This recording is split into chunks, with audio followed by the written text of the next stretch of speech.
Welcome to another episode of the Communities of Character podcast. I'm Jennifer Hogan, a former high school administrator, and I now serve as a character coach for local schools. On today's episode, you'll get to hear from professor and author Dr. Julie Hasson. Julie is a third-generation educator and the proud mother of a teacher.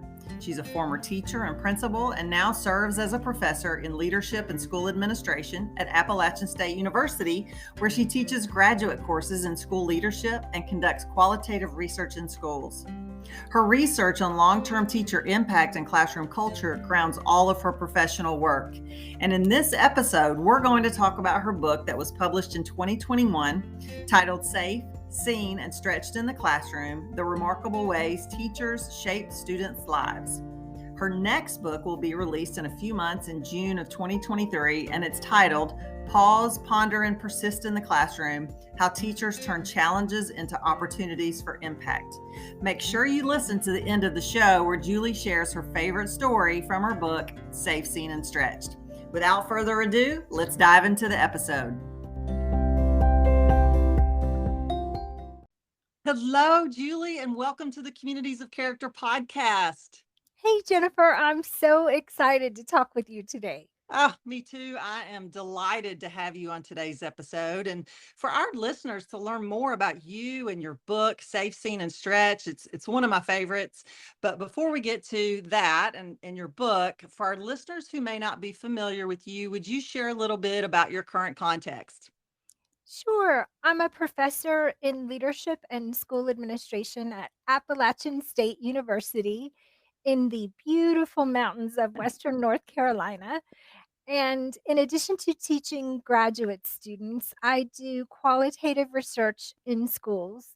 And my focus has been on long term teacher impact, not the kind that we try to measure with value added measure or some of those other quantifiable means, but talking to former students about the lessons they remember and continue to carry from some of their favorite teachers.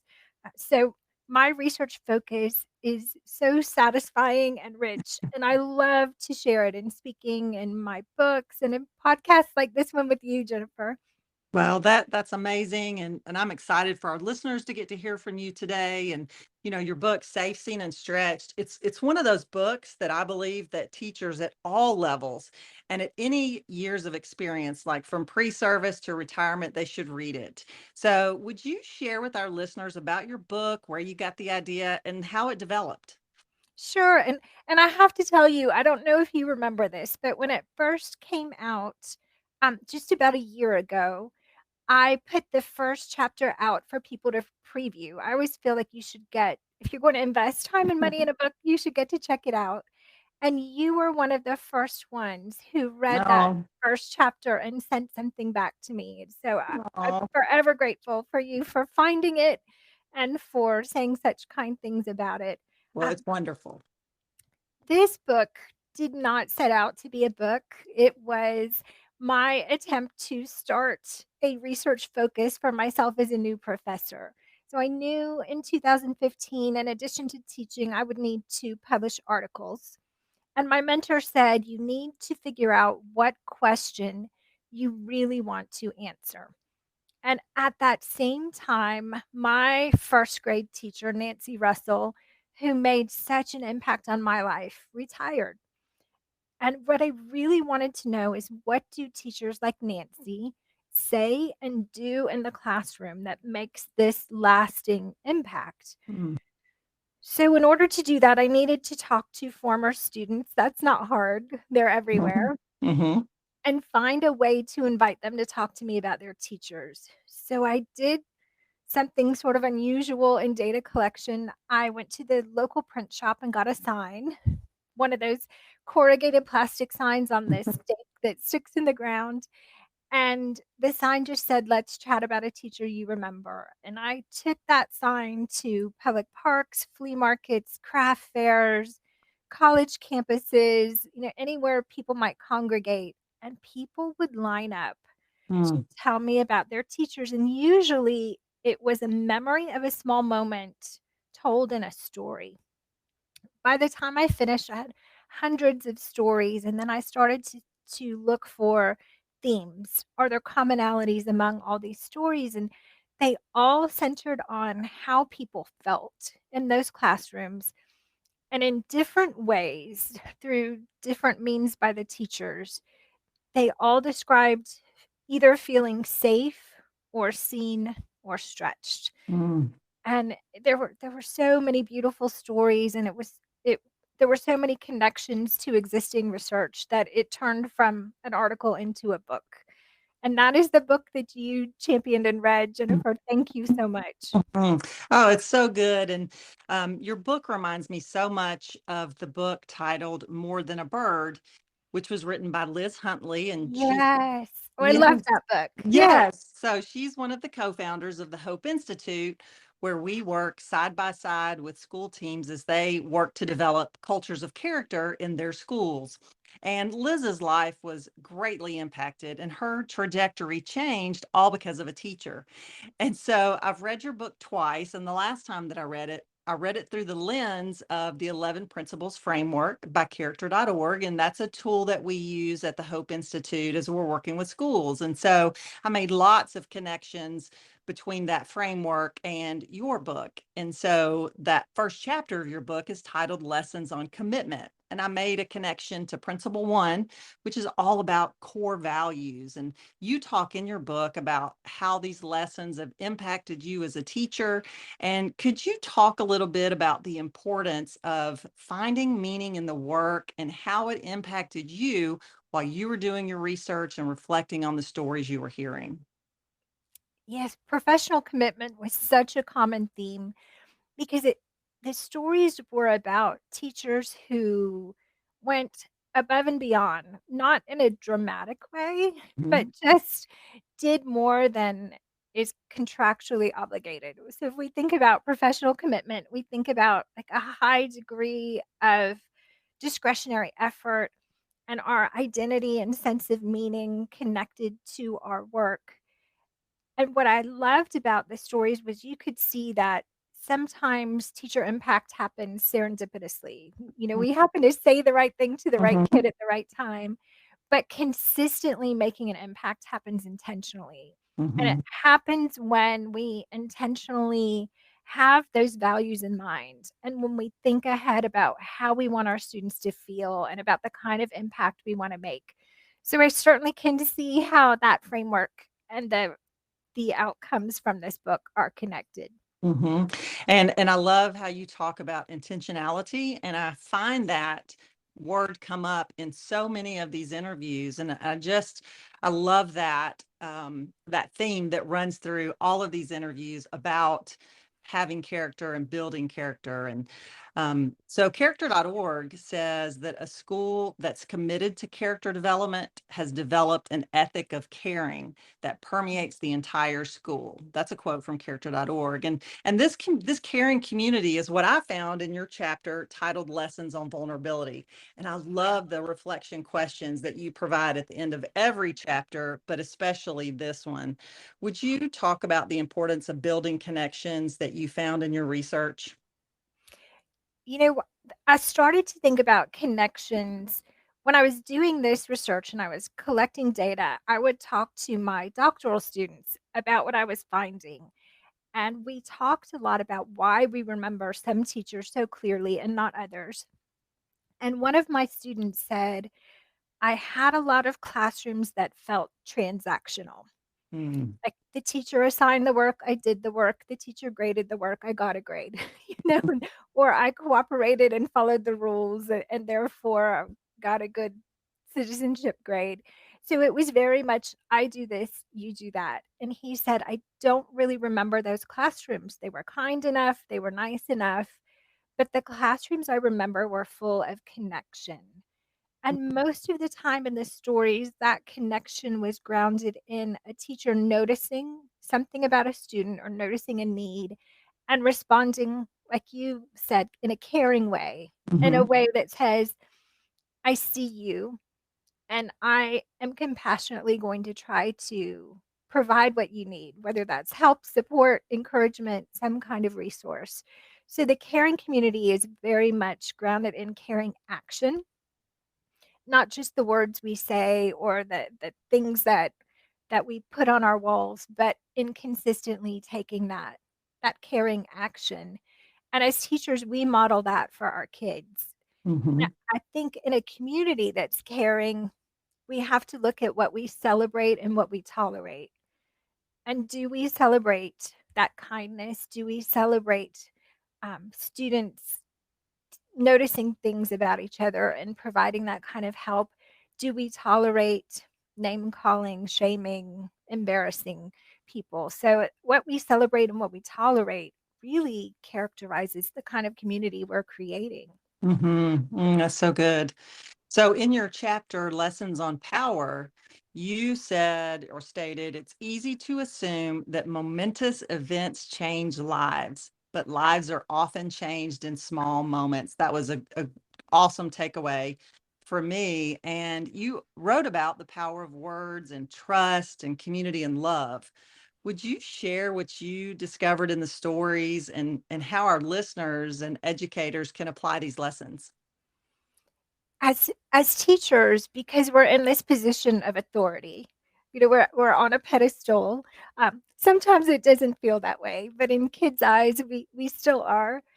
The things we say and the things we do have such an impact, more than someone who isn't in that kind of position. So when we say words that elevate a student, when we say words that affirm a student, those words carry even more weight. Mhm. And at the same time, if we say words that devalue or say words that demean, people remember that too. So in the book, I tried to say people carry both kinds of memories. And it's Mhm. about the power we have as teachers and the intention that we set to make sure that we're making the kind of impact we want to make. Because it's easy to make the impact that we don't by just an off the cuff remark or an unkind word. Um, and then when we do that, because we're human, talking about vulnerability, we model then when we recognize it and apologize for it and make amends for it. So, Mhm. the power that we have to impact a life is great, and it's grounded too, like you said, in trust, and that Mhm. trust comes from the way we consistently notice and respond to our kids' needs over time in small ways every day. Mhm. Mhm. I think of all the chapters, I found this one to be the one that maybe requires the most self-awareness and reflection and empathy. Is this what you found to be true? Yes, and for me, thinking about power really had me reflect on, I was a teacher for a long time and then an assistant principal and a principal. Think about, did I say things Mhm. inadvertently to kids? Um, Mhm. it really makes you think about the interactions and actions in the classroom. It really does. It really does. So, throughout your book, you bring in other research and you do it in such an easy to understand way that supports the stories you heard about all these memorable teachers. And a phrase that I think all teachers have heard is that students will rise to your expectations. So, what did you find in your stories that underline teachers' actions as well as student inferences and how both of those affect a teacher's impact? Mhm, and there's so much research on teacher expectations, but I don't think we pay as much attention to it as we probably should. Way back to, I think, the '80s when Pygmalion Effect came out, and we talked about teacher expectations as a self-fulfilling prophecy, not because expectations themselves, Mhm. um, create outcomes, but because those beliefs we have about the kids we teach drive our actions and interactions in the classroom. So if we believe students are smart, we're going to act and interact in ways that communicate that belief in their Mhm. smartness. And if we believe they're not capable, that's going to drive the choices that we make in the classroom. And our students are always making inferences about our beliefs based on the things we do, the way we group them, the assignments we give them, the feedback we give them, and really the time and energy we put into teaching them. Because when we put time and energy into teaching, they infer that they're worthy of that time and effort. And that worthiness is everything. They'll take the risks they need as learners if they can borrow our belief in them and if we communicate that worthiness. Powerful.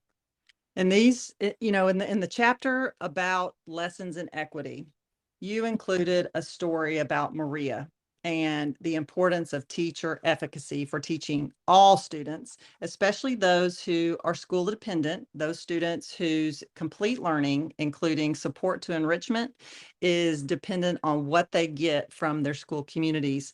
And this chapter I thought was so powerful, just like what you just talked about with teacher expectations. Could you talk a little bit about Maria, the research, and the lessons in equity? Oh, I love this story.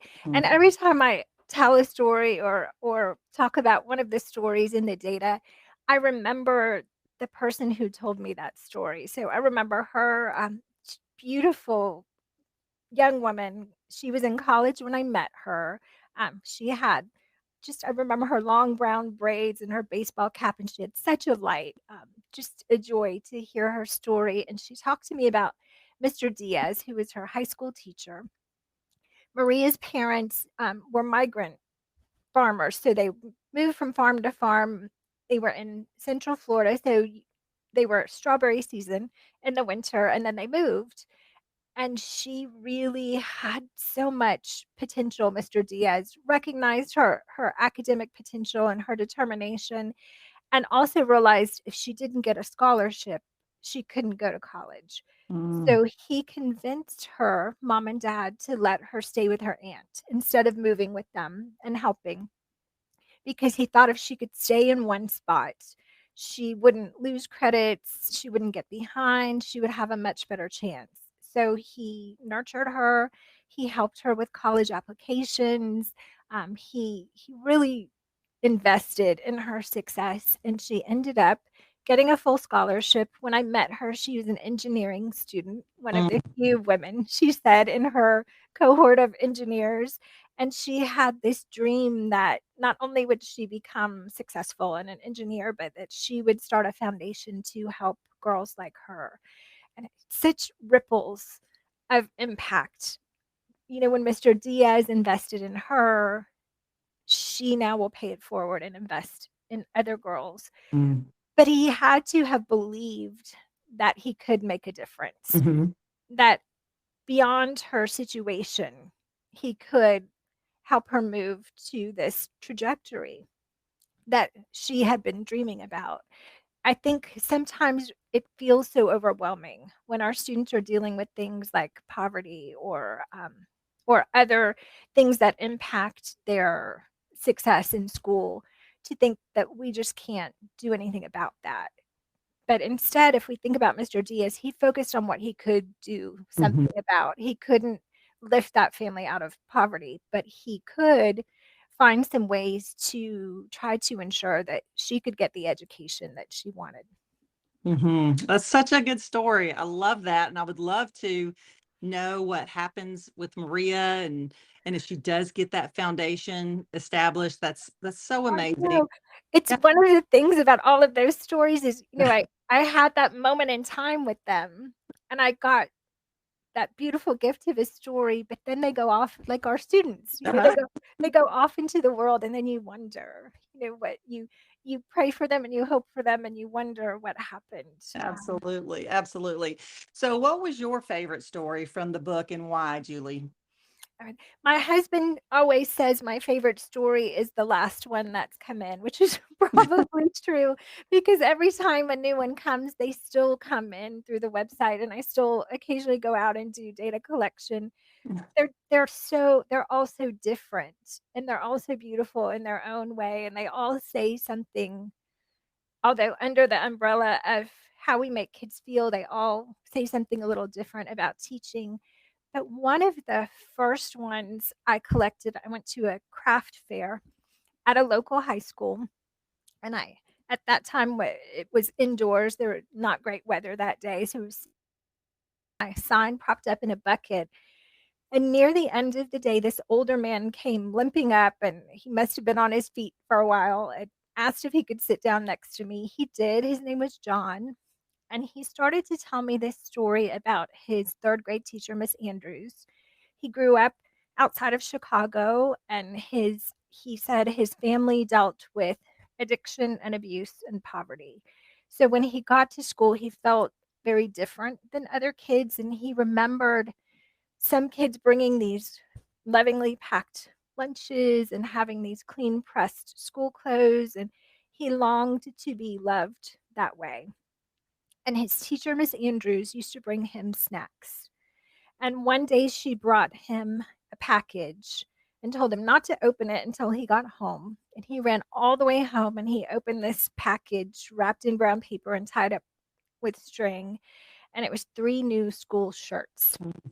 And he talks about that as a changing moment in his life because he said it was the moment. It's hard for me to even tell it after all these years, Jennifer, without getting teary. It was Mhm. the moment he felt like he was worthy of love. Mm. He said, I knew this teacher, couldn't have had much herself, but she did this for me. And so as he went on through the years, when he started to feel unworthy, he would say, Miss Andrews loves me, and became a firefighter and loved people because he felt worthy of love. And then he adopted 2 daughters who are now grown. One is a teacher, Oh, um, and loved them because Miss Andrews made him feel worthy of mhm, love. So it was a moment that changed the trajectory of his life. He said, mhm. I could have become an alcoholic and an abuser like my father, but I didn't because I had a teacher who loved me. That story is so inspiring, and it's so similar to Liz's story, where John realized he could have taken those 2 he has 2 different paths to choose from, and Mhm. it was Miss Andrews who instilled that sense of worth in him, and then he went on to become a firefighter and parent, and just the ripple effect that teachers have is truly, truly amazing.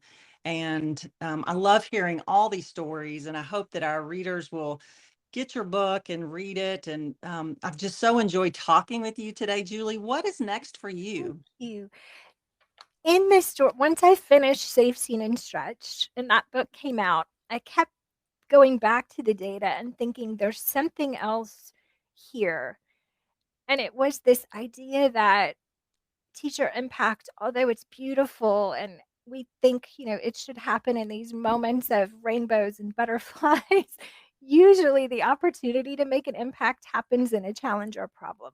Mm, A student makes a choice that's not the choice we wish they had made, or um, is has some behavior challenges or some academic challenges. And so often in the stories, that opportunity that a teacher used to make an impact came out of challenge. So I wanted to figure out how teachers do that. And I interviewed and observed in many schools and continued to talk to people about their teachers and realized it was a 3-step framework. They paused to push aside the natural frustration and feeling disrespected and all the emotions that come up in a moment like that, paused, took a breath, and then started asking questions, trying to not make assumptions about what was happening or why it was happening, and instead having that compassion and trying to understand what was happening with the kid. And then they persisted.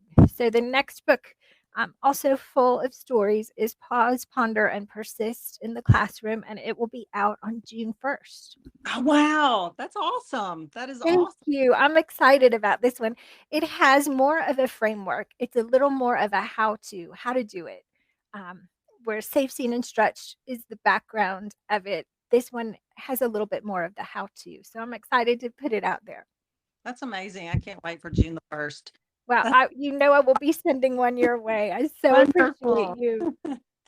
Well, our listeners may want to reach out to you for more information about all the things that we talked about today. What are the best ways for our listeners to connect with you? The best way to not just connect with me, but to read hundreds of stories in the project and to get all the resources that come with it is to go to chalkandchances.com. you can connect with me through the contact form, and you can read the stories, and you can watch the videos, and get all of the resources that you need to understand this research.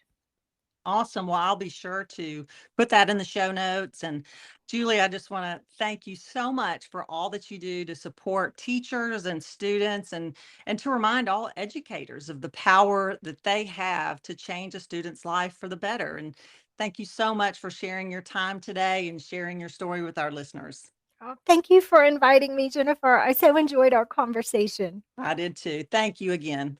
Thank you.